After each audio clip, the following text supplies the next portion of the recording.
अगर हम और आप जब भी एडमिशन ऑफ पार्टनर में ट्रीटमेंट ऑफ गुडविल चैप्टर को या टॉपिक को बनाना चाह रहे हैं तो उसके लिए जर्नल एंट्रीज को लर्न होना बहुत ज़रूरी है, क्योंकि बिना जर्नल एंट्री के आप एक भी क्वेश्चन को सॉल्व नहीं कर पाइएगा. So first we have to start with journal entry.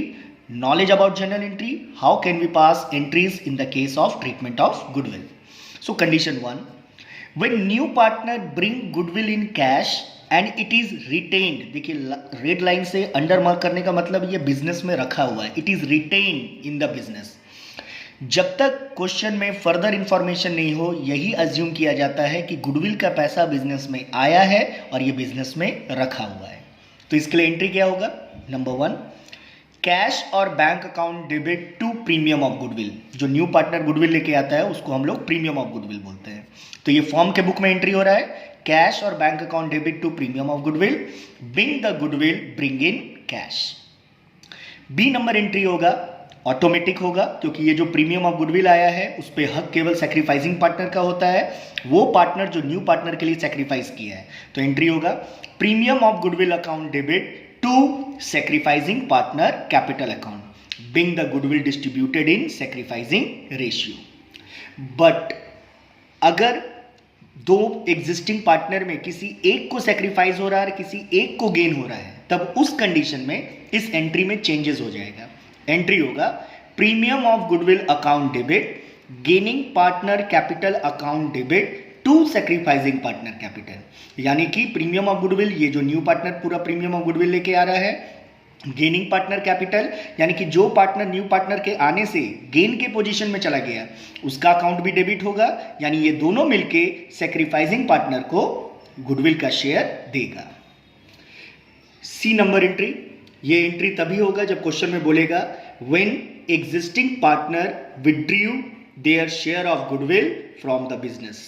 यानी कि जो पार्टनर जिसको गुडविल मिला है, यानी ये जो सेक्रीफाइसिंग पार्टनर को जो गुडविल मिला है शेयर, वो अपना पैसा गुडविल का निकालना चाह रहा है, तो एंट्री होगा partner capital account debit to cash और bank account, being the goodwill withdrew. इसके बाद नेक्स्ट कंडीशन आता है कंडीशन 2. कंडीशन 2 ये एंट्री हम लोगों को लर्न करना है, तो कैसे करेंगे समझ के. When goodwill brought in kind, यानी कि गुडविल को कैश में नहीं लाया जा रहा है बट गुडविल को एज ए बैलेंसिंग फिगर हम लोग निकाल रहे हैं. तो उसके लिए क्वेश्चन में एसेट्स दिया रहेगा, कैपिटल दिया रहेगा, बट गुडविल नहीं दिया रहेगा. तो आपको कैसे निकालना है? For assets brought in by the new partner, तो जितना भी एसेट्स है आप उसको डेबिट कर लो. जैसे land and building, plant and machinery, furniture, सबको इंडिविजुअली डेबिट करो. Assets account debit to new partner capital account. नया पार्टनर जितना अमाउंट ऑफ कैपिटल लेके आ रहा है उसको क्रेडिट कर दो, अमाउंट ऑफ कैपिटल को, to new partner capital account. To premium of goodwill account, देखिए यहां रेड कलर से लिख दिया बैलेंसिंग फिगर, यानी कि एसेट्स के टोटल से कैपिटल को माइनस करेंगे, मेरा आ जाएगा premium of goodwill, share of goodwill, यानी कि न्यू पार्टनर का जो शेयर ऑफ गुडविल है वो बैलेंसिंग फिगर होगा. Being the assets contributed by new partner on his admission. Then ये जो अब गुडविल निकला न्यू पार्टनर का, इसको डिस्ट्रीब्यूट करेंगे. तो सेकंड एंट्री होगा distribution of premium of goodwill, premium of goodwill account debit to sacrificing partner capital account. यानी कि ये जो गुडविल का पैसा है जो पार्टनर सेक्रीफाइस कर रहा है उसी को मिलेगा. Bing the goodwill distributed in sacrificing ratio. ये तो था 2 कंडीशन. थर्ड कंडीशन में आते हैं हम लोग. कंडीशन 3. कंडीशन 3 बोलता है कभी कभी गुडविल जो है वो बैलेंस शीट में दिया रहता है या बुक्स ऑफ अकाउंट में दिया रहता है, यानी कि वो न्यू पार्टनर का गुडविल नहीं होता है, वो ऑलरेडी एग्जिस्टिंग पार्टनर का गुडविल होता है. तो उसके लिए क्या रहेगा क्वेश्चन में, लैंग्वेज रहेगा when goodwill already appear in the books of account और बैलेंस शीट. अगर ये वर्ड दिया है तो आप सिंपल एंट्री पास करेंगे old partner capital account debit to goodwill account. यानी कि ओल्ड पार्टनर 2 हो 3 हो जितने भी हो उन सभी को डेबिट करेंगे टू गुडविल अकाउंट. यहां देखिए यहां प्रीमियम ऑफ गुडविल नहीं लिखा हुआ है, क्योंकि प्रीमियम ऑफ गुडविल वर्ड जो है केवल न्यू पार्टनर के लिए यूज होता है. ओल्ड पार्टनर जो बैलेंस शीट में गुडविल होता है उसके लिए क्लियर लिखते हैं to goodwill. Being the goodwill write off in old ratio. अभी तक मैंने जितना भी एंट्री किया उसमें सेक्रीफाइसिंग रेशियो का जिक्र कर रहा था, लेकिन यहां पे जो गुडविल है उसको ओल्ड रेशियो में राइट ऑफ करना है. Then condition 4, when a part of goodwill brought by incoming partner.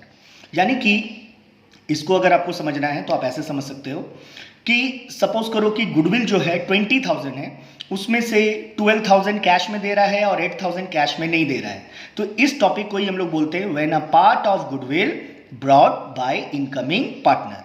तो फर्स्ट एंट्री होगा bank account debit to incoming partner capital, जितना वो कैपिटल दे रहा है, क्योंकि बिजनेस में पार्टनरशिप बनने के लिए या पार्टनरशिप में आने के लिए कैपिटल जरूरी है, टू प्रीमियम ऑफ गुडविल, और जितना गुडविल का पैसा का जितना पार्ट कैश में दे रहा है उसको केवल यहाँ लिखना है। जैसे कि 20,000 में 12,000 तो 12,000 यहाँ लिख देंगे। तो bank account debit to incoming partner capital to premium of goodwill. Then B number entry, premium of goodwill account debit, जितना वो कैश में दिया, new partner current account debit, जो अनपेड अमाउंट है यानी 8,000, 20,000 में 12,000 कैश में दे रहा है, 8,000 नहीं दिया है, तो उसके करेंट अकाउंट से हम लोग डेबिट करेंगे टू सेक्रीफाइसिंग पार्टनर कैपिटल, यानी कि ये दोनों पैसा ऐड होके चला जाएगा सेक्रीफाइसिंग पार्टनर कैपिटल में। नेक्स्ट कंडीशन बहुत ही इजी है, फुल मार्क्स मिलता है इसमें। क्या है वो?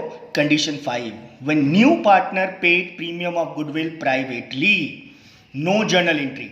इसका लॉजिक बता दे रहे हैं, we pass journal entry in the books of firm business, लेकिन जब प्राइवेटली दे रहा है यानी कि मेरे घर पे आके पेमेंट कर रहा है या घर पे नहीं भी कर रहा है, बिजनेस के बाहर पेमेंट कर रहा है, तो बिजनेस रिकॉर्ड में ये नहीं है, इसलिए इसका जर्नल एंट्री नहीं होगा।